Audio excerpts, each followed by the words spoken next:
보면서 이 지역만큼이나 거룩하고 깨끗한 목사님들을 배울 수 있는 영광을 내가 누리는구나 하면서요, 저도 짧은 시간이지만 이 집회에 대한 큰 기대와 또 하나님께 감사의 마음을 가졌습니다. 개인적으로 처음 오는 도시이지만 공기도 맑고 깨끗하고 만나 뵙는 분들마다 정말 정이 있으시고요, 마음에 깊이 공감이 가는 그런 은혜가 흐르는 것 같습니다. 제가 그래도 캘리포니아에서 오지 않았습니까? LA에서 왔는데 그냥 오지 않고 사막 지역에서 피어나는 가장 아름다운 꽃들을 모아서 꽃다발을 가지고 왔습니다. 여러분들에게 정말 한 송이씩 전해드리기 위해서 꽃다발을 가져왔는데 이 시간에 전해드리겠습니다. 자, 옆에 분을 쳐다보시고 다 같이 한번 해보세요. 옆에 분을 쳐다보세요. 세상에서 가장 아름다운 꽃다발을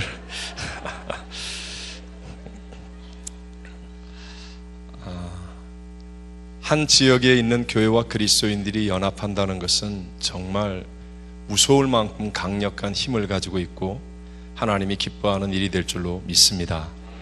너희 두세 사람이 내 이름으로 모인 그곳에는 나도 그들 중에 함께 하시겠다고 약속하신 주님께서 반드시 이 지역사회의 교회와 또 저렇게 아름답게 찬양하시는 목사님, 정말 LA는 부끄럽다 생각이 들 정도로 수준도 높으시고 너무 정말 감동받았습니다. 이런 교회와 성도들이 함께 연합할 때 반드시 하나님의 선한 뜻이 우리 모두에게 이루어지게 될 줄로 믿습니다. 이렇게 처음 뵙고 이렇게 말씀을 나눠야 되니까요, 그냥 제 개인적인 얘기를 그냥 풀어서 얘기하면, 저는 제 바로 위에 형님 목사님이 침례교단의 목사입니다. 또 형수님은 대대로 고신 집안에서 고신입니다. 그래서 고신 쪽 목사님들을 제가 아주 잘 알고 있고요. 또 저희 누님 집안은 초대 감리교 집안으로 6대째 감리교 집안입니다. 여러분이 아시다시피 저는 지금 순복음 교단의 목사로 여기서 있습니다. 저희 집안이 모이면 세상말로 얘기하면 짬뽕입니다. 그래서 교단과 교파가 전혀 상관없이 하나님의 은혜를 함께 누리는데요, 이렇게 우리가 함께 연합하여 모이는 모임을 정말 하나님이 기뻐하실 줄로 믿습니다. 제가 LA에서 왔으니까 좀 주책을 떠는 의미로 함께 찬송 한 장 같이 부르겠습니다. 하나님은 하실 수가 있네 라는 찬양인데요, 저희 교회에서 자주 부르는 최신곡으로 많은 분들이 은혜를 받고 또 저 자신에게도 큰 은혜가 되는 그런 제 설교에 가장 많이 나오는 내용 중에 한 부분들입니다. 아주 쉬운 찬양입니다. 제가 오늘 찬양 인도하시는 분들이 너무 인도를 잘하시고 목사님들과 사모님들의 찬양에 제가 너무 충격과 감동을 받아서 이 찬양 얼마든지 같이 부를 수 있겠다 생각이 들어서 함께 우리 배우면서요, 함께 불러보겠습니다. 가사가 나오시죠? 나와 함께 하시고 나를 가르치시며 나의 상한 심령을 고쳐주시네. 찬양하겠습니다.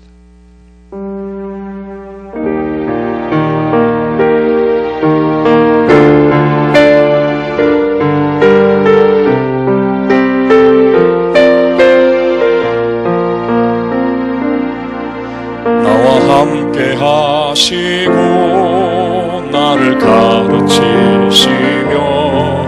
나의 상한 심령을 고쳐주시네. 나의 필요를 잘 아셔서 공급해 주시네. 나를 바른 길로 인도하시네. 하나님은 문제보다 크시며 하나님은 대적보다 크시네. 모든 것을 합력하여 선을 이루시는 하나님은 하실 수가 있네. 나와 함께 하시고 함께 나를 가르치시며 나를 가르치 나의 상한 심령을 고쳐주시네. 나의 필요를 잘 아셔서 공급해 주시네. 나를 바른 길로 나를 바른 길로 인도하시네. 하나님은 문제보다 크시며 하나님은 대적보다 크시네. 모든 것을 합력하여 선을 이루시는 하나님은 하실 수가 있네. 하나님은 문제보다 크시며 하나님은 문제보다 크시며 하나님은 대적보다 크시네. 모든 것을 합력하여 선을 이루시는 하나님은 하실 수가 있네. 오늘 저만 부른 것 같습니다. 죄송합니다. 내일은 우리 같이 부르도록 하겠습니다. 우리 한번 따라해 보시겠습니다. 예측 능력이 아니라 순종 능력으로 승리한다. 2000년도에 클린턴이 미국 대통령이었을 때 갑자기 일본을 순방하는 일이 생겼습니다. 당시 일본의 총리가 모리 총리였는데요. 그 갑작스러운 미국 대통령의 그 방일에 굉장히 당황했다고 합니다.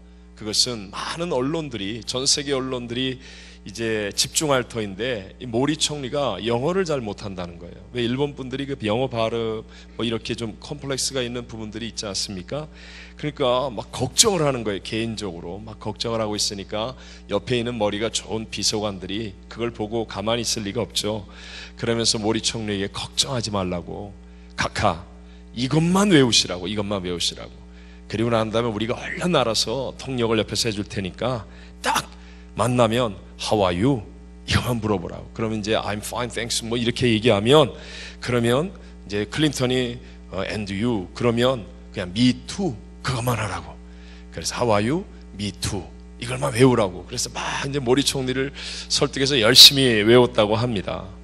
드디어 그 시간이 되었습니다. 막상 일본 공항에 미국 공군 1호기가 쫙 내리고요. 그 트랩을 통해서 우리 키 크고 잘생겼잖아요. 클린턴 대통령이 쫙 계단을 내려오는데 갑자기 모리 총리가 그냥 머릿속이 하얘지면서요. 아무것도 생각이 안 나는 거예요.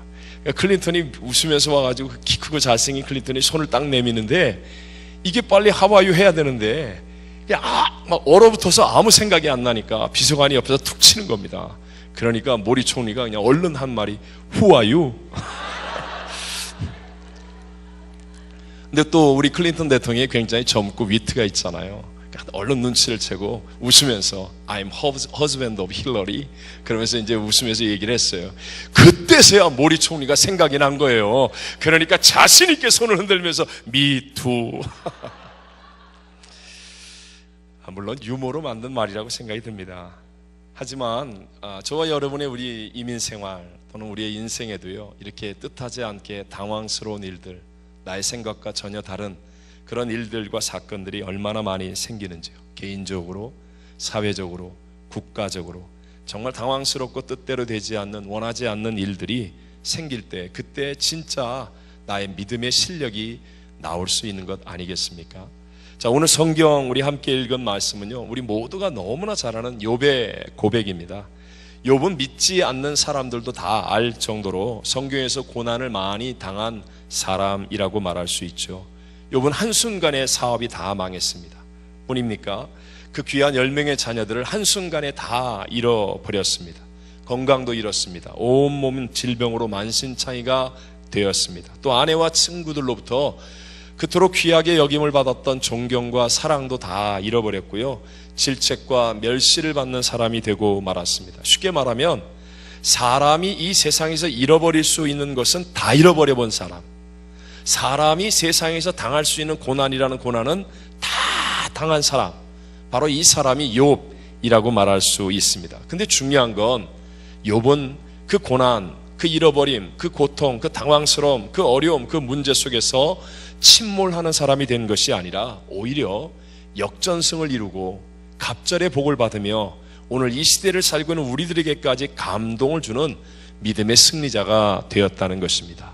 물질도 한순간에 재산을 다 잃어버렸는데 나중에 보니까 갑절의 복을 받습니다. 자녀도 갑절의 복을 받았습니다. 건강과 수명도 140세를 살면서 70세의 갑절을 살았습니다. 사랑, 화목, 우정, 이런 아름다운 행복도 갑절로 더해졌습니다. 무엇보다도 우리에게 본이 되는 믿음으로 말미암아 인생의 역전승을 이루는 그런 승리의 아이콘처럼 우리에게 감동을 주는 사람이 되었다는 것입니다. 혹시 오늘 이 예배에 나온 분들 가운데 또 우리의 인생을 살아오면서 돌아볼 때 참 내 인생 가운데 어려움이 있었다, 내가 애썼는데 잃어버림이 있다, 가정에서나 또는 자녀나 부부 사이 또는 건강이나 인생이나 삶 속에서 내가 원하지 않는 당황함을 당하고 잃어버림을 당하고 문제를 당하고 어려움을 당한 사람이 있다면, 그렇다면 우리 한번 오늘 욥을 통해 주신 하나님의 말씀을 통하여 역전승의 새로운 기회를 만들 수 있게 되시기를 바랍니다. 하나님의 말씀은 살았습니다. 운동력이 있습니다. 하나님께서 욥을 통해 역사하신 하나님은 오늘 우리들의 이 자리에 계신 하나님이시기 때문에요, 하나님의 말씀을 깨닫고 붙들고 순종한다면 저와 여러분의 삶에도 위대한 역전승은, 하나님께 영광 돌리는 정말 진정한 승리는 이루어지게 될 줄로 믿습니다. 저는 첫날이니까 두 가지 은혜를 여러분과 함께 나누려고 합니다. 제일 먼저 우리가 이 욥의 고백을 통해 가슴속에 새겨야 될 것, 깨달아야 할 것은요, 먼저 예측 능력으로 승리하는 것이 아니라는 것을 우리가 알아야 합니다. 다시 한번요, 무슨 능력으로 승리하는 게 아니다? 예측 능력으로 승리하는 게 아니다. 여러분, 예측 능력이라는 것은 우리가 말하는 그대로요, 미리 앞으로 일어날 일들에 대해서 예견하는 능력을 얘기합니다. 아, 이렇게 될 거야 하고 생각하는 예견의 능력, 이 앞을 바라보는 능력, 뭐 이런 것을 예측 능력이라고 말하죠. 오늘 본문에 욥이 고백하는 겁니다. 정말 위대한 고백이죠. 근데 욥이 고백하기를 그러나 내가 가는 길을 내가 아나니 이렇게 얘기하지 않더라는 거예요. 그러나 내가 가는 길을 누가 아시나니 그가 아시나니, 내가 알고 있지 않다, 난 모르겠다, 내가 예측하지 않겠다라는 이 믿음의 고백입니다. 이것이 여러분 우리에게도 전제적으로 있어야 될 아주 중요한 사실이라는 것입니다. 사실 저와 여러분은 누구의 형상과 모양대로 지음받았습니까? 하나님의 형상과 모양대로 지음받은 존재가 우리 인간 아닙니까? 그러니까 우리 모두에게는요, 대단한 능력이 있습니다. 쉽게 말하면 어느 정도는 예측할 수 있는 능력들이 저와 여러분에겐 다 있다라는 것입니다. 하지만 여러분 정말로 꼭 기억해야 될 것, 진짜 중요하고 큰 일은 내 예측대로 되지 않는다는 겁니다. 쉽게 말하면 오늘 아침에 여러분이 몇 시에 일어날까 예측하셨다면 그 예측한 대로 하실 수 있습니다. 오늘 아침 식사를 뭘로 할까 예측한 대로 하실 수 있습니다. 뭐 출근을 몇 시에 할까, 오늘 저녁 예배 부흥회라는 데 가볼까, 예측하신 대로 어느 정도는 하실 수 있습니다. 누구를 만날까, 무엇을 먹을까, 뭐 예측한 대로 할 수 있습니다. 하지만 이런 작은 일들은요, 예측한 대로 어느 정도는 가능하지만 진짜 정작 내 인생의 운명을 바꿀 만한 큰일, 정말로 내 삶을 송두리째 바꿀 수 있는 큰일은, 쉽게 말하면 이런 일은 절대로 일어나서는 안 되지만 내가 오늘 프리웨이를 몇 번을 타고 이렇게 가야지 예측했는데 그것은 우리의 운명을 바꿀 만한 일은 아니잖아요. 근데 그 프리웨이에서 뭐 이런 일은 절대로 안 일어납니다. 안 일어나야 될 것이라고 생각합니다. 하지만 그 프리웨이에서 내가 사고를 만나서 뭐 어떤 일들이 생길 것, 그거 예측할 수 있는 사람이 있겠습니까? 여러분이 오늘 식사를 무엇을 하고 누구를 만나고 작은 일들은 예측하지만 뭐 가게나 집에 불이 난다, 여러분 이건 진짜 우리의 운명을 바꿀 만한 일이거든요. 근데 이런 것이 예측이 가능하겠습니까? 좀 소화가 안 될 때 이건 무슨 약을 먹으면 되겠다, 이 정도는 예측하지만 정말로 나의 삶을 송두리째 바꿀 만한 질병이 나에게 찾아올 줄이야, 그것이 과연 예측한 대로 여러분 될 수 있는 일이라고 생각합니까?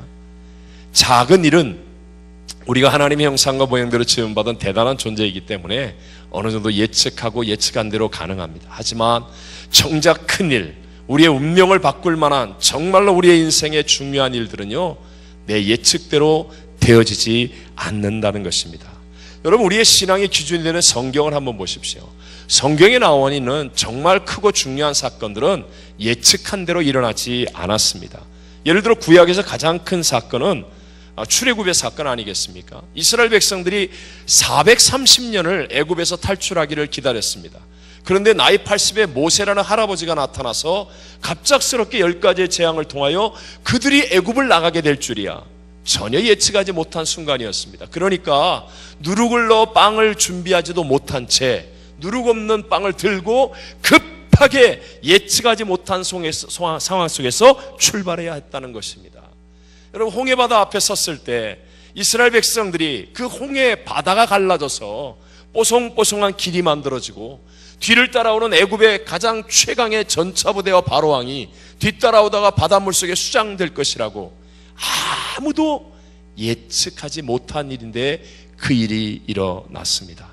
신약에서는요, 예수 그리스도의 12명의 제자를 선택하실 때 여러분, 갈릴리 바다에서 학문이 부족한 그 어부 출신의 사람들이 예수님의 사역을 감당할 제자가 되리라고는 아무도 예측하지 못했습니다.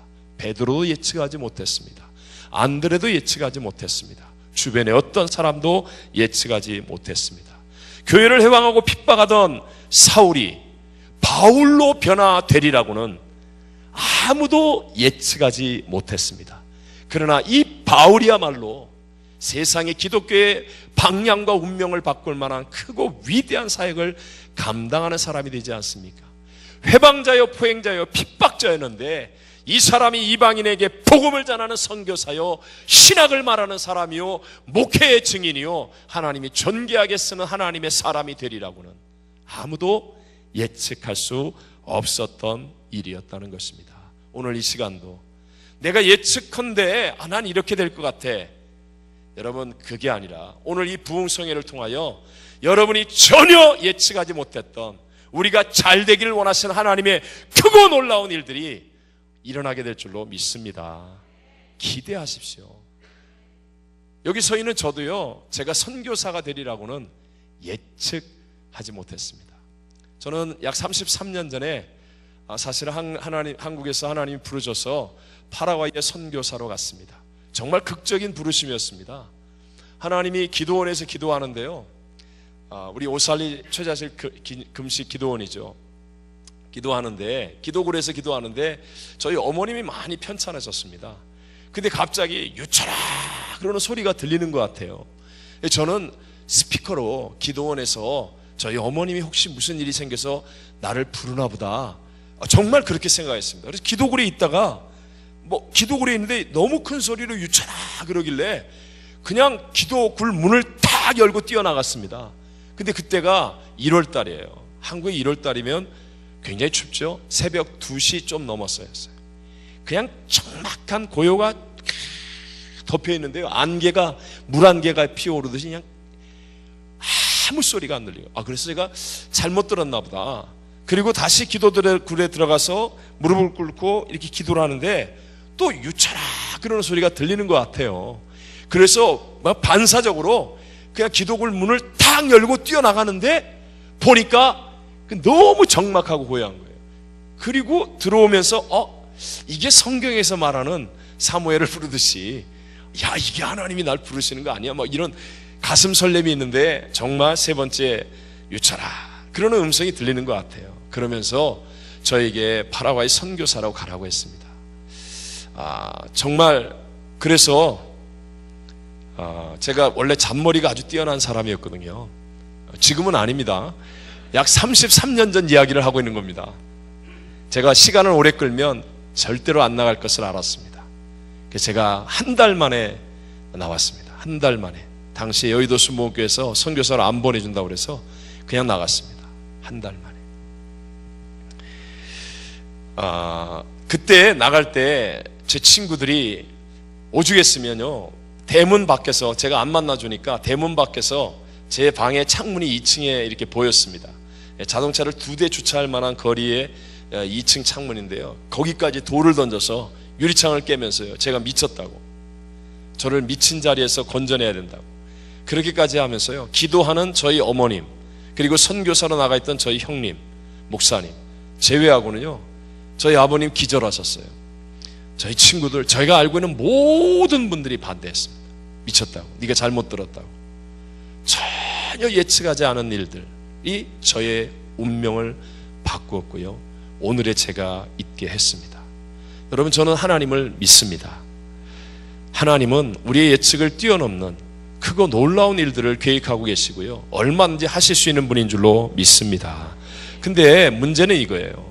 에덴 동산에서 아담과 하와를 꼬드겨서 네가 하나님처럼 될 수 있다라고 꼬드겼던 원수마귀 여전히 오늘 우리들에게도 계속하여 네가 하나님이다, 네가 예측한 대로 될 수 있다는 거예요. 자녀도 내가 예측한 대로 키울 수 있다라는 거예요. 부부 사이도 내가 예측한 대로 할 수 있다는 거예요.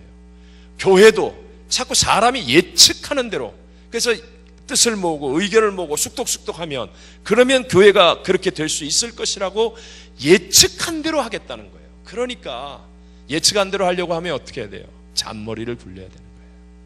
잔머리를 굴려야 되고 인간적인 수단과 방법을 동원해야 되고, 그리고 세상은 예측한 대로 안 되니까 짜증과 원망이 생기게 되고 남을 탓하게 되고 미워하게 되고 갈등하게 되고, 여러분, 안 맞는 것을 맞는 것처럼 만들어 가려고 하면 힘이 든 겁니다. 신앙생활이 왜 힘이 됩니까? 하나님이 역사의 주관자이심을 믿고 하나님의 뜻을 수용하겠습니다 하면요, 정말 신앙생활 쉽습니다. 감사와 기쁨이 넘치고 매일매일 새로운 발견과 은혜가 넘쳐나게 될 줄로 믿습니다. 근데 자꾸 교회 와서도 자기가 예측한 대로 하려는 거예요. 오늘 목사님의 설교가 이렇게 되리라고 예측했는데 이렇게 안 되니까 열받는 거예요. 내가 예측한 대로 안 됐다는 거예요. 교회가 이 일을 이맘때쯤에 이렇게 해야 되는데 내가 예측한 대로 안 되니까 교회 와서 화를 내는 거예요. 예측한 대로 안 되니까. 그러니까 자녀에게 화를 내고 부부 사이가 갈등에 빠지고 인생의 수고하고 무거운 짐을 벗어던지지 못하고, 현실은 내가 예측한 대로 되어지지 않는다는 것이죠. 쉽게 얘기하면 이런 거예요. 시험을 봤는데요, 90점을 맞으면 굉장히 잘한 시험입니다. 잘한 성적입니다. 근데 자기는 100점을 예측하는 거예요. 나 이번에 100점 맞았을 거야. 그리고 예측을 했는데 선생님이 답안지를 다시 돌려주시는데 보니까 90점이에요. 사실 잘한 거거든요.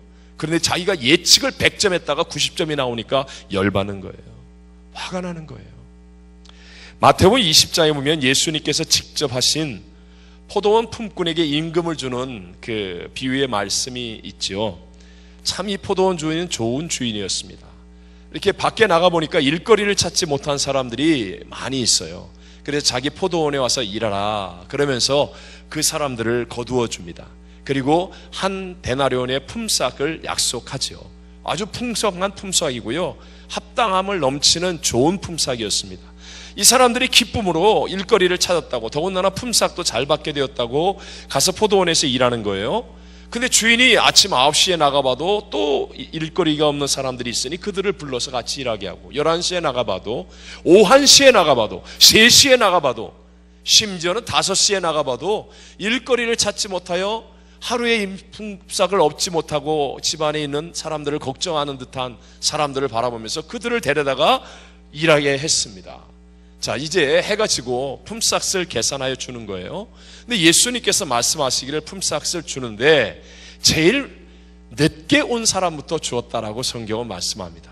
제가 생각했을 때는요, 아마 오후 5시에 온 사람은 그 주인에 대한 고마움이 사무쳐서, 오전에 일찍 와서 일한 사람은 피곤해 그러고 막 그늘 밑에 있을 때 이 오후 5시에 온 사람은요 아마 더 열심히 일했을 거예요. 막 뒤치작거리 다 하고 남은 시간 내가 정말 열심히 해야지, 너무 고마워서 감격해서 아마 그렇게 일했을지도 몰라요. 어쨌든 간에 예수님께서 말씀하신 핵심은 이거예요. 제일 늦게 온 사람에게 품삯을 주는데 한 데나리온을 줍니다. 자, 맞아요, 틀려요? 계약을 했잖아요, 한 데나리온으로. 그러니까 정말 좋은 주인이죠. 오후 5시에 와서 일한 사람에게 한 데나리온을 줍니다. 참 좋은 주인입니다. 그런데 문제는 어디서 생깁니까? 조금 일찍 온 사람이 예측하는 거예요. 깜짝 놀랍니다. 오? 저렇게 늦게 온 사람을 한 데나리온 주네? 그러면서요, 그때부터 이제 자기가 예측하는 거예요. 그러면 나는 아침에 일찍 와서 일했으니까 더 줄 거야 라고 예측하는 거예요. 근데 이 좋은 주인이 예수님께서 하신 말씀이에요. 똑같이 다 약속한 대로 한 데나리온을 주었다는 겁니다. 그건 정말 잘한 것이거든요. 기쁨이고 감격이어야 되는데 놀랍게도 일찍 와서 일한 사람은 원망하고 주인을 향하여 화를 냅니다. 왜 그렇습니까? 이유는 단 하나. 자기가 더 많이 받을 것이라고 자기 마음대로 예측했기 때문입니다. 예측했기 때문에. 다시 한번 여쭤보겠습니다. 여러분, 교회의 주인은 누구이실까요? 네, 교회의 주인은 하나님이셔야 되죠. 예수님입니다. 맞습니다. 교회 머리는 예수님입니다. 여러분 믿으십니까? 그렇게 인정하십니까? 왜 이 교회가 가치 있습니까? 저는 이 교회를 위해서 목숨을 바칠 것입니다. 왜입니까? 사람이 많이 모였어요? 천천만만에 맞습니다. 유명하고 대단한 분이 있었어요? 아닙니다, 여러분. 이 교회의 주인은 하나님이시기 때문입니다. 너희 두세 사람이 내 이름으로 모인 그곳에 나도 그들 중에 있겠노라 하신 주님이 어제나 오늘이나 영원토록 동일하셔서 우리와 함께하고 계심을 믿으십니까? 그렇다면 여러분, 교회 와서 내가 예측한 대로 되리라고 생각하지 마십시오. 만약에 교회가 사람이 예측한 대로 되면 그게 어떻게 하나님이 주인이신 교회입니까? 전혀 예측하지 못하게, 아니 저런 인간이 어떻게 교회 왔어? 근데 그 사람이 교회 와가지고 막 찬송 중에 눈물을 흘리고 기도 중에 회개하고 그리고 은혜 받아서 놀라운 변화를 이루는 것, 예측하지 못하는 하나님의 역사들이 일어나야 하는 것이 교회인 줄로 믿습니다. 도저히 하나님의 일을 할 수 없을 것 같은 사람인데, 아니 저런 흉악한 사람이 무슨 교회 와서 교회 일을 한다는 거야 라고 생각하는 그 사람이 하나님의 은혜에 감격하여서 누구도 하기 싫어하는 일을 더 성실하게 더 열심히 행하며 변화되어서 그리스도를 닮아가는 역사가 일어나야 하는 그곳이 교회인 줄로 믿습니다. 이곳에 와서 기도할 때 사람으로 할 수 없지만 하나님은 그렇지 아니하니 하나님으로서는 하실 수 있는 데 약속하신 하나님의 응답과 역사가 일어나는 자리가 바로 우리들이 섬기는 교회인 줄로 믿습니다. 그렇다면 여러분, 그 교회, 하나님의 응답과 하나님의 역사와 하나님이 행하시는 일을 볼 수 있는 교회가 되려면 우리가 예측하여서 살아서는 안 되지 않습니까? 내 생각대로 안 된다고, 내 뜻대로 되지 않는다고, 그것이 우리의 신앙의 걸림돌이 되어서는 안 된다는 겁니다. 욥은 정말 한순간에 다 잃었습니다. 당할 수 있는 모든 고난을 다 당했습니다. 그런데 욥은 하나님의 갑절의 복을 받고 역전승을 이루었습니다. 왜요? 내가 가는 길을 누가 아시나니? 그가 아시나니. 예측하지 않고 수용하는 거예요. 받아들이는 거예요. 만약에 예측했다면, 아니 내가 때마다 예배드리고 내가 이렇게 성실하게 하나님 앞에 했고 우리 자녀들이 범죄했을까봐 하나님 앞에 그렇게 정결하게 했고, 그런데 내가 예측하기는 이런 일이 나한테 생기면 어떻게 합니까? 그랬다면 욥은 갑절의 복이 없었습니다. 위대한 역전승, 고난을 이기는 승리의 아이콘이 되지 않았습니다. 욥은 그러나 내가 가는 길 오직 그가 아시나니, 예측하지 않는 거예요. 이것이 물론 예측하지 않고 아무것도 안 하고 가만히 있으면 이것도 좀 이상하죠? 이게 첫 번째 전제입니다. 그럼 두 번째, 고난을 이기고 역전승을 이루는 신앙, 살아계신 하나님의 주시는 갑절의 복, 반드시 하나님의 역사를 체험할 수 있는 신앙이 되려면 이제 예측 능력이 아니라는 것을 알고 그 다음 순종 능력으로 살아야 한다는 것입니다. 자, 어떤 능력으로 사시라고요? 순종 능력. 첫 번째는 뭐가 아니다? 예측 능력이 아니다. 우리는 그것으로 끝이 아니라는 거예요. 우리는 하나님의 택함을 받았고요, 주님이 몸으로 삼으시는 교회에 속한 성도들 아닙니까? 그러니까 예측 능력으로 살지 않는다, 이것이 끝이 아니라 그 주님이 우리에게 주시는 말씀을 따라 순종 능력으로 살아가면 내 생각을 뛰어넘는 수천 수억만 가지의 방법으로 역사하시는 하나님의 위대한 승리를 체험하게 될 줄로 믿습니다. 네. 우리 인간은 첫사람 아담과 하와가 우리 에덴 동산의 선악을 알게 하는 나무의 열매를 먹으면 자기가 하나님처럼 될 것이라고 예측했습니다. 원수마귀가 네가 하나님처럼 될 거야, 그러니까 나도 하나님처럼 될 수 있을 것이라고 예측하고 행한 것이 불순종이었습니다. 그 불순종으로 우리는 완전한 실패자가 되었습니다. 회복의 길은 딱 한 길밖에 없습니다. 회복의 길은 오직 예수 그리스도의 십자가밖에 없는 줄로 믿습니다. 그 십자가가 무엇을 말합니까? 로마서 5장 19절에 이렇게 얘기하죠. 한 사람이 순종하지 아니함으로 많은 사람이 죄인 된 것 같이 한 사람이 순종하심으로. 한번 따라해 보겠습니다. 한 사람이 순종하심으로 많은 사람이 의인이 되리라. 자, 예수님의 승리는 무엇입니까? 십자가 앞에서요, 아버지, 하실 수 있다면 이 잔을 내게서 옮겨 주옵소서. 여러분, 땀방울이 변하여 핏방울이 되는 것은 얼마나 간절함이요 진정성이라는 것 아시죠? 정말 힘을 다해 할 수만 있다면 이 잔을 내게서 옮겨 주옵소서. 그리고 결론이 무엇입니까? 그러나 내 원대로 마옵시고 아버지의 원대로 되기를 원하나이다. 순종이라고요. 자기의 생각을 뛰어넘는 하나님의 그 원대한 계획, 하나님의 공의와 사랑이 다 이루어져서 죄의 값 사망을 십자가에서 청산하고 부활의 승리로 말미암아 누구든지 예수를 믿으면 그 예수의 부활의 영으로 내 죽은 영이 거듭나 구원을 받게 되는 하나님의 최고의 공의와 사랑, 그 십자가를 향한 순종하심으로 사망을 이기고 부활의 첫 열매가 되어지는 능력이 나타나고 온 인류의 구세주가 되어지고 모든 만물이 예수 이름 앞에 무릎 꿇는 하나님의 능력이 나타나게 된 줄로 믿습니다. 오늘 우리가 배워야 될 것이, 회복해야 될 것이 바로 이것 아니겠습니까? 여러분, 한 번만 돌이켜 보십시오. 세상이 과연 내 확률과 내가 예측한 대로 이루어집니까? 여러분, 매일 신문을 보시면서 인터넷을 보시면서 세상 소식을 들으면서 그게 맞다고 생각하십니까? 저는요, 이제 체념했습니다. 체념. 아무리 똑똑하고 잘나고 위대한 사람도 맞는 얘기를 잘 못하더라고요. 왜요? 예측대로 안 되니까. 우리 트럼프가 대통령 되리라고 예측하셨습니까? 여기는 잘 모르겠습니다. 캘리포니아는 절대적 민주당 지역입니다.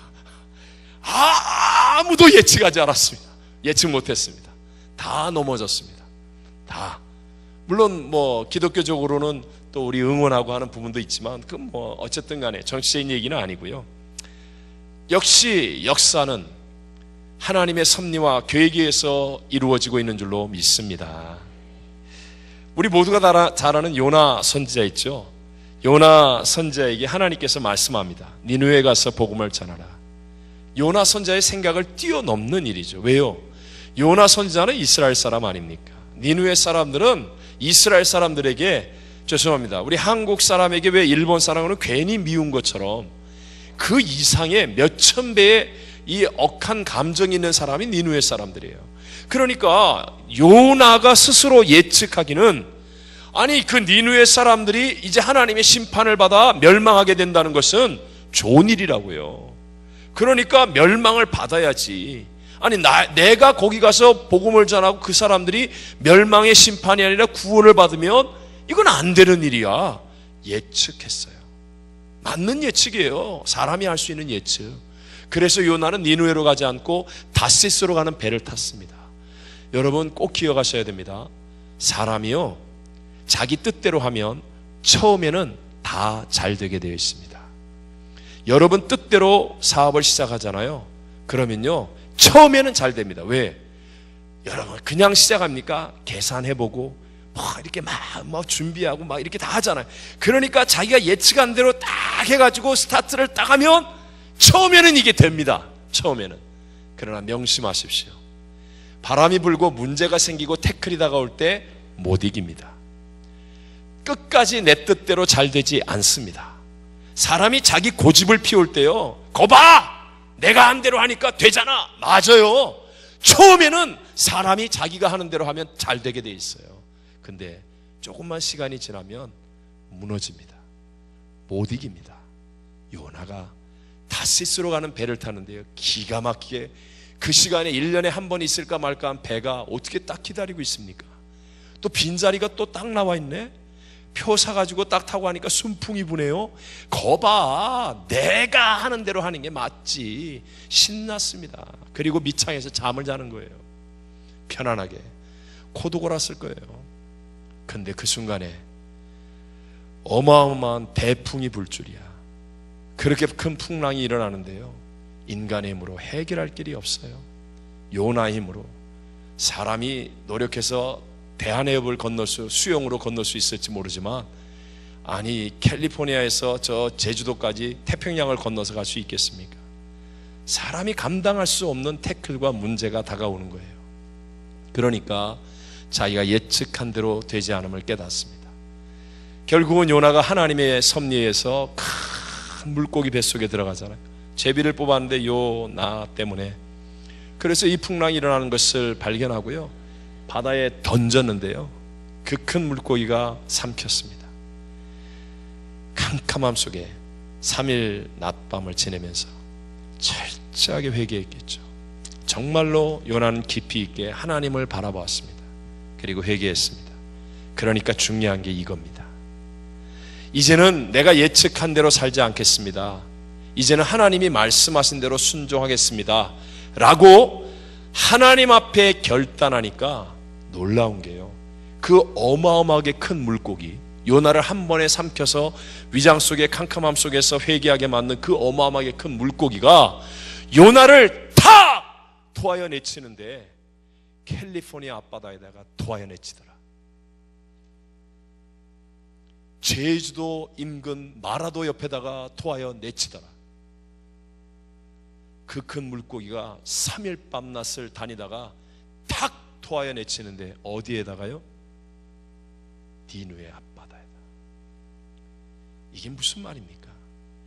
여러분, 우리가 순종을 결단하면 그 다음 능력은 하나님이 주시는 것을 믿으시기 바랍니다. 네. 순종을 결단하고 그 다음에 다음 것까지, 내가 이거 순종해가지고 11조를 드리면 갯돈은 어떻게 메꾸고 렌트비는 어떻게 내고 애들 저건 어떻게 내고, 그러면요 안 됩니다.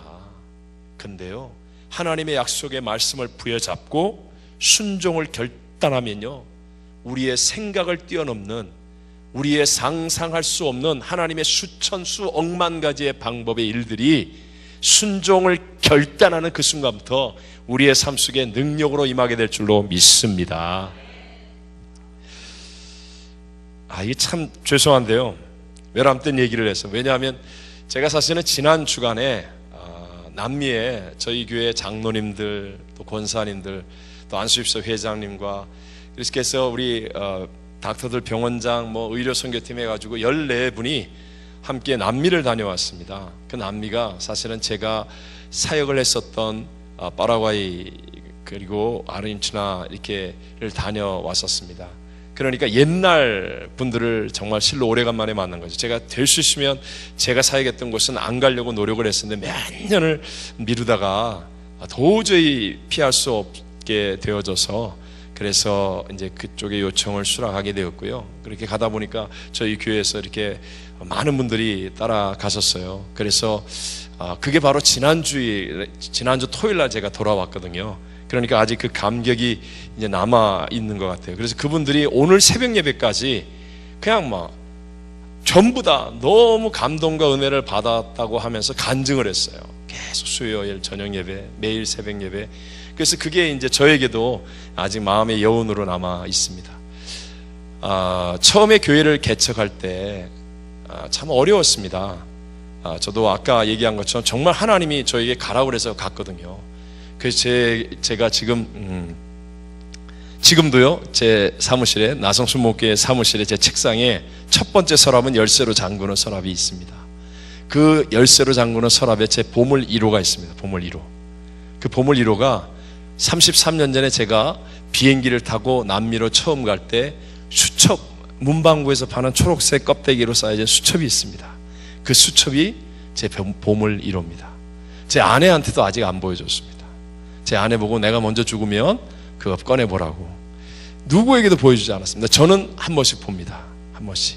그 수첩에 특히 첫째 장을 넘기면 빨간색으로 이제 은빛 날개가 떠오른다. 이제 비행기가 떠오르는 거예요. 33년 전에.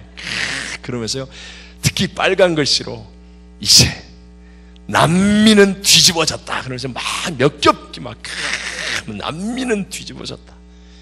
그게 제 수첩 첫 페이지부터 있습니다. 진짜 제가 봐도 촌스럽고 창피합니다. 아무도 안 보여주지만 저는 한 번씩 봅니다. 그게 이제 초심입니다. 초심. 정말 남미가 뒤집어진다고 믿었습니다. 처음 가서 도착했어요. 제가 거짓말 조금 보태가지고 3년을 거의 매일 밤마다 울었습니다. 3년을. 그래서 제가 우리 그때 그 교회에 계셨던 권사님들이 저를 부를 때 이름을 잘 모르니까 별명을 저러다 창자가 터져서 죽지였어요. 왜 저러다 창자가 터져서 죽을 청년 있잖아 그랬었어요. 하도 소리를 지르고 남미가 뒤집어진다고 그랬는데 3년을 매일 울고 나니까요 남미는 안 뒤집어지고 제 속만 뒤집어졌습니다. 그리고 하나님이 교회를 개척해 하셨습니다. 교회를 개척했는데요 뭐 정말 하나님이 하라는 대로 나름대로 했는데 제 인생에서 가장 하나님 앞에 토를 많이 달았던 응답이 하나 있습니다.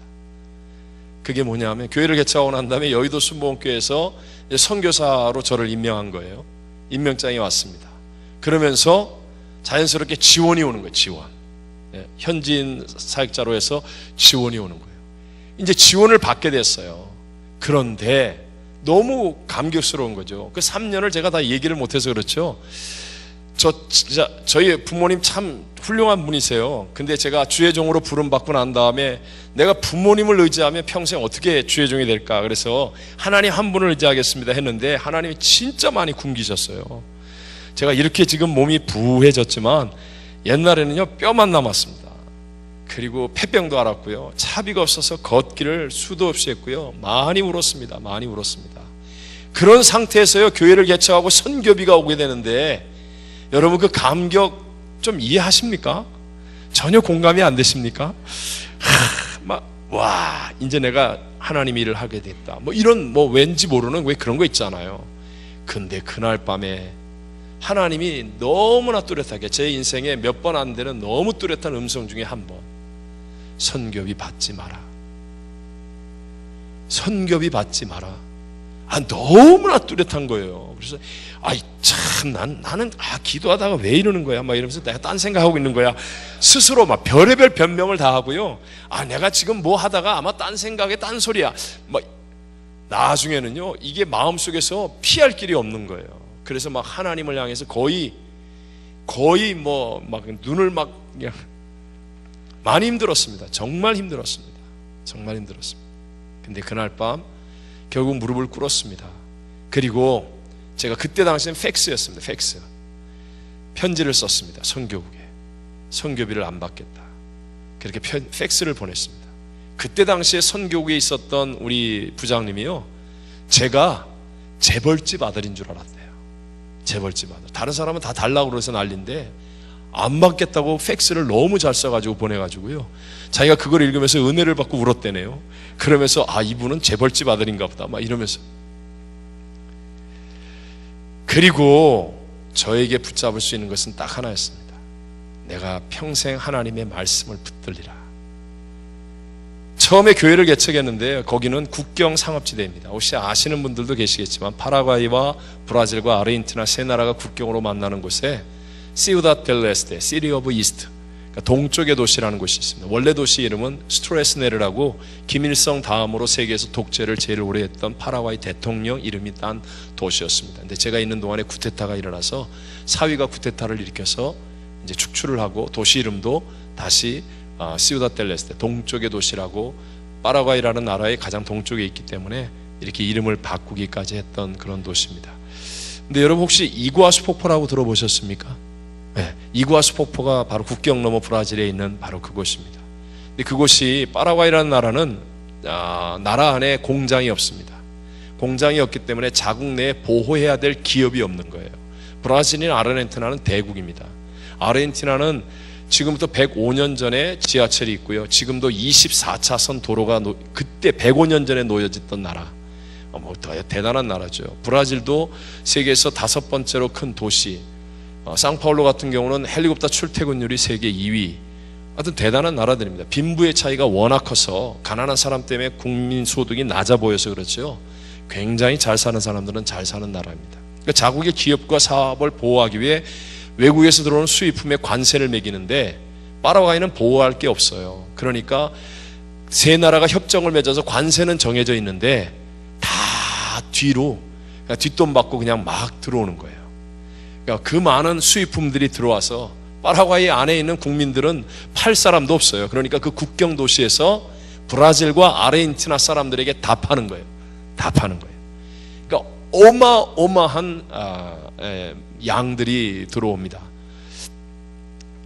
제가 90년도인가요? 미국의 경제잡지 포브스지에서 1년에 그 해 한 해 동안에 전 세계에서 달러가 가장 많이 돌았던 도시 3도시를 꼽았는데 그 제 기억에 뉴욕, 홍콩 그리고 세 번째가 바로 제가 있었던 댈러스라는 도시였었습니다. 여러분 정말 동대문 시장만한 도시가 뉴욕과 홍콩과 비교할 만큼 달러가 많이 돌았다는 이야기는 어마어마한 물건들이 들어온다는 거죠. 그래서 전 세계 마피아가 다 있었습니다. 제가 당시에는요 예배를 드리면 저희는 산탄총을 들고 밖에서 근무를 쓰면서 예배를 드려야 됩니다. 강도가 너무 많고요. 아침에 일어나서 새벽 예배 끝나고 이렇게 가면 냇가에 보면 시체들이 이렇게 놓여 있고요. 뭐 하여튼 무법천지입니다. 무법천지. 한 번은 우리 원주민 교인에게 권총을 주고 근무를 쓰게 했더니 예배 끝나고 밤에 나왔는데 없어요. 쉽게 말하면 도망간 거예요. 그 다음날 왔더라고요. 아주 당당하게 와서 막 화를 냈죠.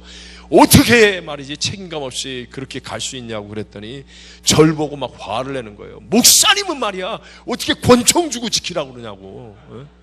그래서 그날 람보 영화에 나오는 그 왜 철컥 그러면 왜 200알 나발이 나가는 그 있습니다. 그 람보. 제가 그래도 군대에서 사격을 잘했는데요. 그 총 한번 우리 기도원에 가서 쐈다가 얼마나 이 반동이 센지 코가 찢어졌어요. 코가. 그럴 정도의 총을 들고 근무를 쓰면서 예배를 드렸던 그런 곳이었습니다. 전 세계 마피아가 다 모였다고 말할 정도로 9.11 테러가 일어난 이후에 100도가 넘는 날씨에 이 복면 털모자를 쓴 미국 군인들이 와서 그냥 아랍 가게들을 급습해서 많은 사람들을 잡아가기도 했던 무법천지면서도 돈이 엄청나게 많이 돌았던 그런 도시였었습니다. 그러니까 그 도시가 처음에 이제 시작될 때 그때 하나님이 저를 그곳에 부르셨어요. 그래서 처음에 시작 때 그런 도시가 되리라고는 상상을 못했죠. 근데 어쨌든 하나님이 사인을 주시고 제게 분명히 약속의 말씀을 주셔서 거기서 이제 교회를 개척하게 되었는데요. 그럼 이제 잘라버리고요. 근데 어떻게 하나님 내가 이 도시에서 해야 됩니까? 난 믿을 건 이제 하나님 한 분밖에 없는데 그때 하나님이 주셨던 말씀이 말씀이었어요. 요한복음 1장 1절 태초에 말씀이 계시니라. 이 말씀이 하나님과 함께 하셨으니 이 말씀은 곧 하나님이시니라. 한 번만 따라해 보시겠습니까? 이 말씀은 곧 하나님이시니라. 자, 저희 교회에서는요 아주 자주 이렇게 합니다. 한 번만 우리 한번 해보시겠습니다. 죄송합니다. 여러분 뭐 무시하는 게 아니고요. 너무 좋기 때문에 성도들에게 저희 교회에서는 제가 하나님은 문제보다 이렇게 얘기하면 성도들이 크십니다 이렇게 얘기합니다. 한번 해보시겠습니까? 하나님은 문제보다 크십니다. 두 번째가 하나님은 대적보다 그러면 크십니다 그럽니다. 굉장히 빠르십니다. 여러분들은 정말 여러분들 LA 오시면 진짜 최고 성도가 될 것 같은데 하나님은 대적보다 세 번째가 하나님은 하실 수 그러면 있습니다 그럽니다. 하나님은 하실 수 있습니다. 한 번만 연습해 볼까요? 하나님은 문제보다 있습니다. 하나님은 대적보다 있습니다. 하나님은 하실 수 있습니다. 여러분 하나님은 문제보다 크십니다. 근데 그 하나님이 말씀이라고 하잖아요. 말씀은 곧 하나님이시니라. 그래서 전 그때 하나님의 약속의 말씀을 붙잡았습니다. 그때 당시에 교회가 있었는데요. 다 저녁 예배를 드렸습니다. 이유는 관광지였기 때문에 일단은 장사가 다 토요일과 주일날 장사가 되는 거예요. 토요일과 주일. 그러니까 일주일 내내 별로 장사가 안 되다가 토요일날 막 브라질에서 아르헨티나에서 대부분 브라질 사람들입니다. 대형 버스를 타고 와서 그래서 토요일날 막 물건을 사가지고 또 주일날까지 물건을 사서 자기 사는 곳으로 돌아갑니다. 40시간, 60시간 이렇게 버스를 타고 오기도 합니다.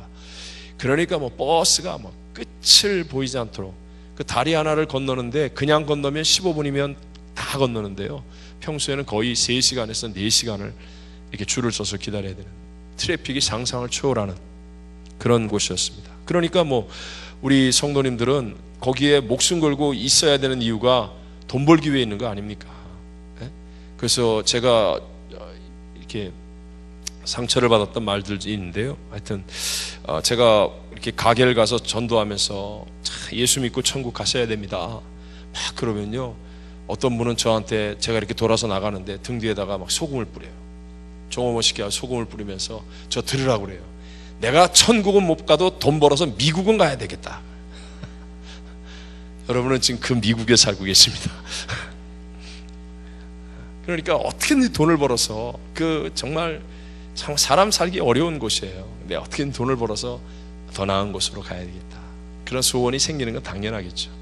그런데 갔는데, 교회를 개척하는데 하나님이 말씀으로 나를 인도해 주셨습니다. 그래서 저희는 주일이 하나님을 예배하는 일에 제1 우선순위를 둔다. 그랬더니요, 6개월 동안 아무도 교회를 안 오는 거예요. 거의 6개월 동안. 주일날 오전에 예배, 제일 좋은 시간, 주일 예배에 인생의 최우선순위를 둔다. 하나님을 예배하는 일에 성공하면 인생에 성공한다. 암만 외쳐도요. 왜요? 주일날 오전에 다 장사해야 되니까 아무도 안 오는 거예요.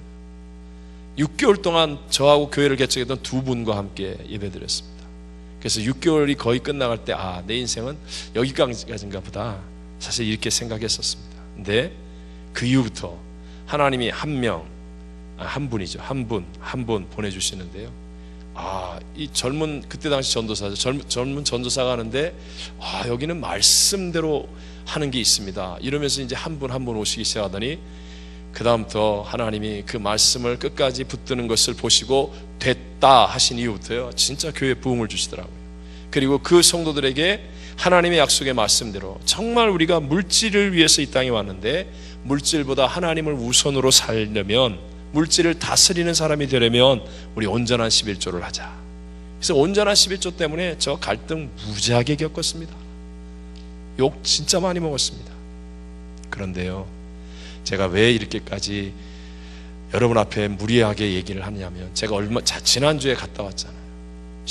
제가 이제 거기서 16년 반 정도를 사역하고 이제 16년을 떠나 있었습니다. 16년이 지난 다음에, 물론 그 중간에 한 두 번은 갔습니다만은 저희 교인들과 함께, 그것도 믿음의 성숙한 장로님들, 안수사 회장, 권사님, 나머지 7분 권사님들 이렇게 갔습니다. 근데요, 저 한마디도 안 했습니다. 근데 가신 분들이 다 너무너무 놀라고 은혜 받고 감동을 받는 거예요. 그때 그 말씀대로 순종했던 사람들의 신앙이 정말 얼마나 아름답게 열매를 맺고 있고 성숙하게 보여지고 있는지요. 여러분, 말씀을 순종하면요, 우리의 인생을 누가 책임져 주세요? 하나님이 책임져 주심을 믿으시기 바랍니다. 내가 말씀 몇 가지 순종하고 난 다음에 내가 순종했다, 나 이거 했다, 이러면 하나님이 책임을 안 져주시지만, 내가 말씀을 순종하고 말씀에 붙어 있으면 말씀은 곧 하나님이시니라. 반드시 하나님의 능력이 우리의 인생에 나타나게 될 줄로 믿습니다. 당시에 어린 세 자매가 있었습니다. 그 세 자매가 은혜를 받고 교회를 열심히 나오는데, 사실 얼마나 사업이 어려웠냐면요, 노점상을 했습니다. 말이 노점상이지요. 가게 앞에 길가에다가 사각개짝에다가 운동화 몇 개 놓고요, 그리고 지나가는 이제 관광객이나 물건 사러 온 사람이 마음에 드는 게 있을 거 아니에요. 그러면 이거 그러고 있는데 사이즈가 맞나요? 그러면요, 그냥 그 가게로 쫓아가는 거예요. 그래서 아저씨 그 사이즈 좀 주세요. 그래갖고 받아다가 이렇게 팔고. 얼마나 어려웠겠습니까? 보통 날씨가 100도가 다 넘는데. 그런데 세 자매가 그렇게 했습니다. 그 자매들이요, 주일 예배에 목숨을 걸었고요, 그리고 얼마나 성실하게 11조 생활을 했는지 전 지금도 기억이 나요. 그 부모님이 좀 아주 강직하신 분이세요. 그러니까 이 자매님들이 새 돈이 들어오면 성경책에다가 꼭 꽂아놔요. 그거로 11조 드리겠다. 근데 이게 어느 날 발각이 됐어. 우연히 어머니에게 발각이 되고 아버지가 뒤집어진 거예요. 그 자매들이 또 용감하게 하나님 앞에 11조는 드려야 됩니다. 이러니까 11조가 뭐냐, 알게 뭐예요? 그잖아요. 교회도 안 나오신 분이 이걸 갖다가 교회에다가 준다고 막 이러면서 이제 완전히 저한테 뭐 별소리 다 하고요. 그 자매들이 교회 와서 주일날 봉사하면 주일날 장사해야 되는데 저 젊은 전도사가 꼬여가지고 데려갔다고 동네방네 소문내고요, 툭 하면 전화해가지고 야이 그 다음에 생략하겠습니다. 정말 힘들었습니다. 그런데도 제가 부끄러울 만큼 그 자매들은요, 목사님 이게 말씀이에요 아니에요? 이렇게 물어보는 거예요. 이게 말씀이에요 아니에요? 근데 말씀은 말씀인데 근데 좀 이렇게 좀 이 말을 못 하겠더라고요. 말씀이야 그러면요 자기들은 말씀대로 살겠다는 거예요. 이번에 저희들 같이 갔던 14분들이 얼마나 은혜를 받고 울었는지 몰라요. 이렇게 성숙한 믿음, 준재벌이 되어 있어요. 준재벌이. 네? 꼭 크게 되어서 잘 됐다 이 말은 아닙니다.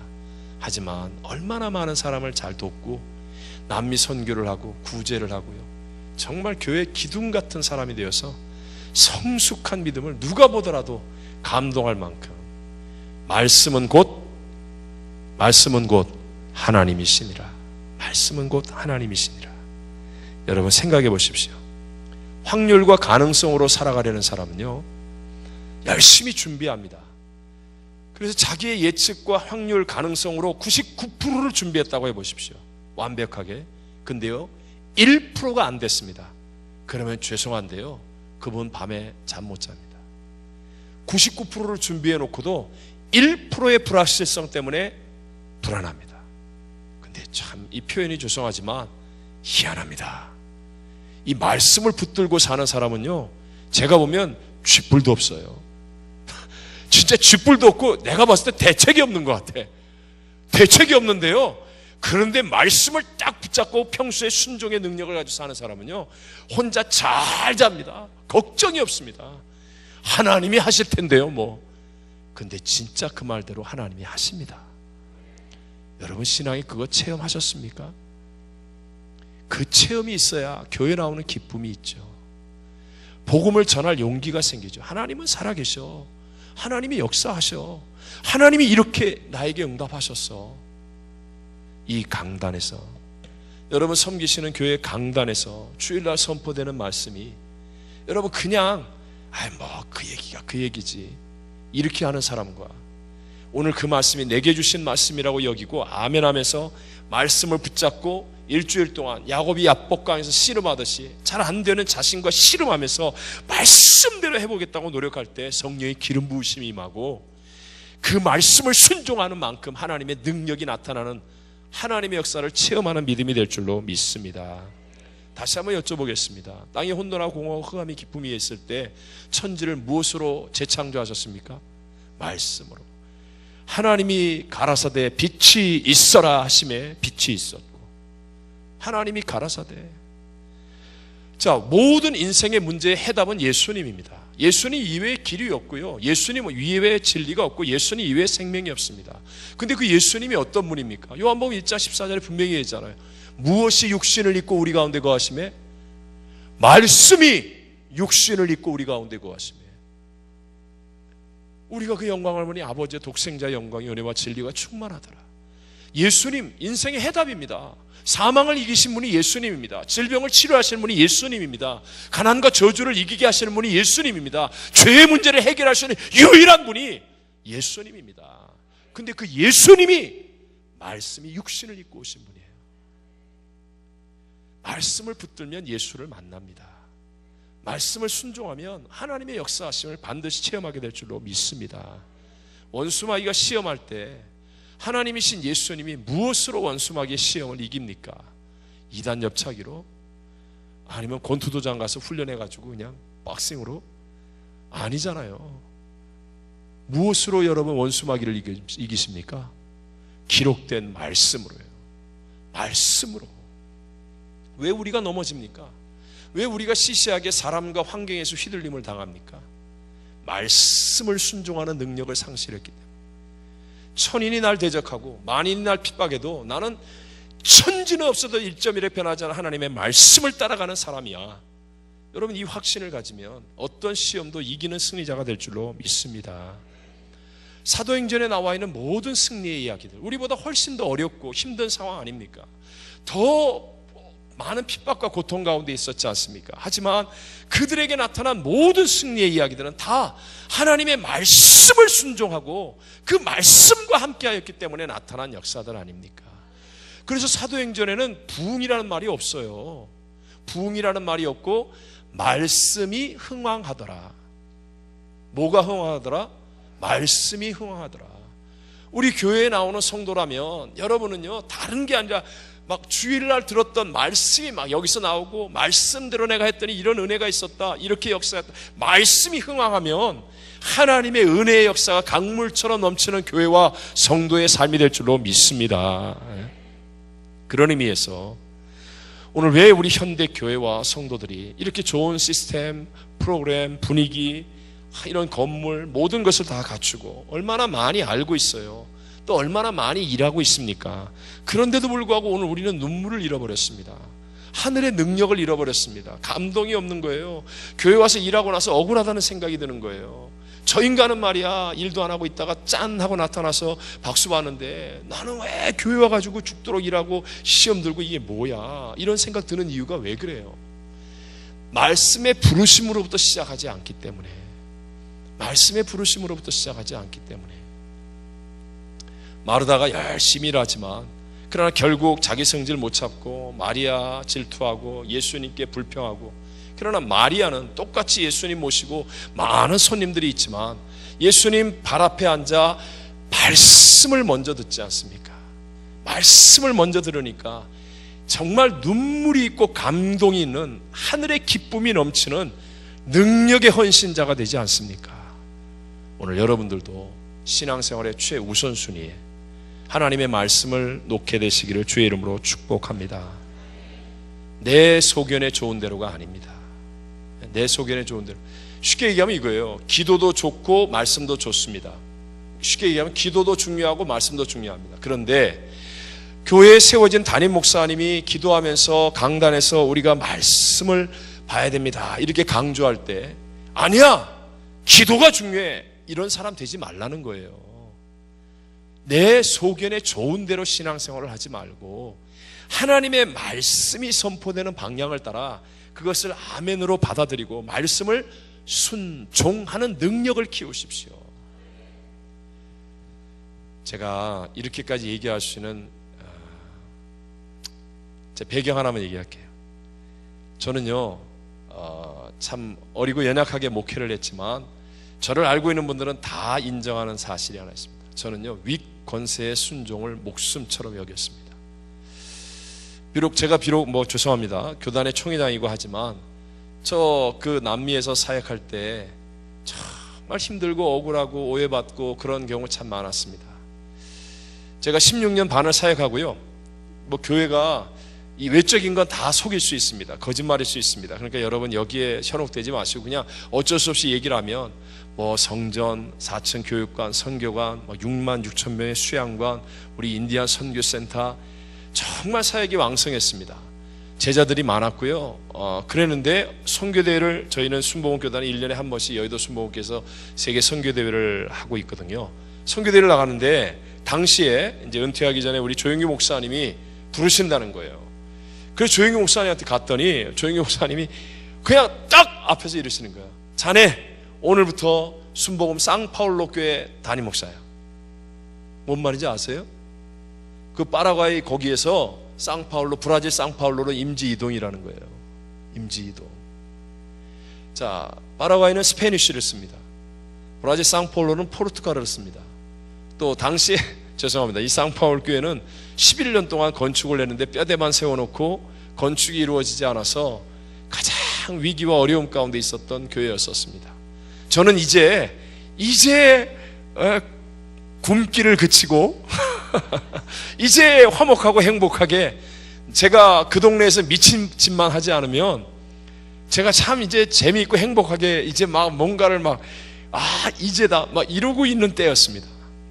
제 아내는요, 다른 데는 다 가겠는데 상파울로만은 갈 수 없다고 생각했습니다. 그 이유가 있습니다. 3일을 한국에서 여의도 성전에 울었습니다. 그래서 다른 선교사님들이 제 아내를 못 알아봤습니다. 너무 부어가지고. 근데 선교대회에서 끝나고 돌아오자마자 짐 쌌습니다. 우리 교인들에게 설명했습니다. 이런 일이 있습니다. 그런데 놀랍게도요, 당시에 우리 한인 교인이 한 500명 조금 안 됐는데요, 그 교인들이 이렇게 얘기했습니다. 우리 목사님은 하나님의 말씀에 순종하는 분이야. 이렇게 인정해 주셨습니다. 그래서 마지막 정말 축복을 받으면서 딱 가방 하나 들고 갔습니다. 정말 힘들었습니다. 그런데요, 상파울에 도착해서 아까도 말씀드렸지만 교회가 좀 어려웠습니다. 11년 동안 뼈대를 세워놓고 고소고발이 들어와서 성전을 못하고 지붕도 없이 이렇게 예배를 드리는 장소에서 등받침도 없는 의자에서 아주 힘든 상황이었습니다. 근데 제가 분명히 여러분한테 간증할 수 있어요. 7월 달에 딱 가서 그 다음 주일부터 시작해서 제가 4년 8개월 5년 정도를 있었습니다. 그때까지 단 한 주일도 하나님의 기적이 일어나지 않은 주일이 없었습니다. 절대로 제가 대단하고 뭐 그런 거 아닙니다. 정말 제가 하나님 말씀 앞에, 내가 내게 주시는 하나님의 말씀 앞에 내 목숨을 걸고 순종했더니 마치 요나에게 행하여 주시듯이 하나님께서 정말 나머지 능력을 주시더라고요. 그리고 2년도 안 되는 사이에 그 건축 마무리 다 끝나게 해주시고요, 그리고 기적의 새 성전이라는 하나님의 새로운 성전을 준비케 하시고요, 매 주일마다 하나님이 새 성도를 보내주시는 거예요. 기적이 일어나는 거예요. 능력은 누가 주세요? 하나님은 실수를 하지 않으십니다. 여러분이 마음 중심으로 이 강단에서 선포되는 하나님의 말씀을 아멘으로 받고 이것을 순종하겠다고 결단하고 씨름하면 나머지 능력은 반드시 살아계신 하나님이, 즉 말씀은 곧 하나님이시니라, 이 하나님의 능력을 체험하는 감동과 눈물과 기쁨을 회복하는 신앙이 될 줄로 믿습니다. 다시 정리하겠습니다. 여러분, 우리에게 욥이 주시는 이 역전승, 우리에게 다가오는 고난, 문제, 어려움, 모든 것을 잃어버리고 내가 감당하지 못하는 힘든 상황을 만날 때가 있지만, 그러나 욥이 이루었던 역전승은 우리에게도 동일하게 일어날 수 있는 역전승입니다. 우리가 정말 예수님을 구세주로 믿고 하나님을 섬기는 교회의 성도라고 한다면, 첫째, 예측 능력으로 살려고 하면 안 됩니다. 하나님이 주인이심을 믿고 내가 예측할 수 없다, 나의 가는 길을 오직 그가 아신다, 예측 능력을 내려놓으시고, 그리고 하나님의 말씀을 순종하는 능력을 기르시면 반드시 말씀은 곧 하나님이시니라, 우리 하나님의 능력으로 역전성을 체험하게 되고 담대하게 복음을 증거하고 하나님께 영광 돌리는 믿음의 승리자가 될 줄로 믿습니다. 기도하겠습니다. 자, 이 시간에 우리 한 번만 함께 우리 입술로 고백하며 기도하겠습니다.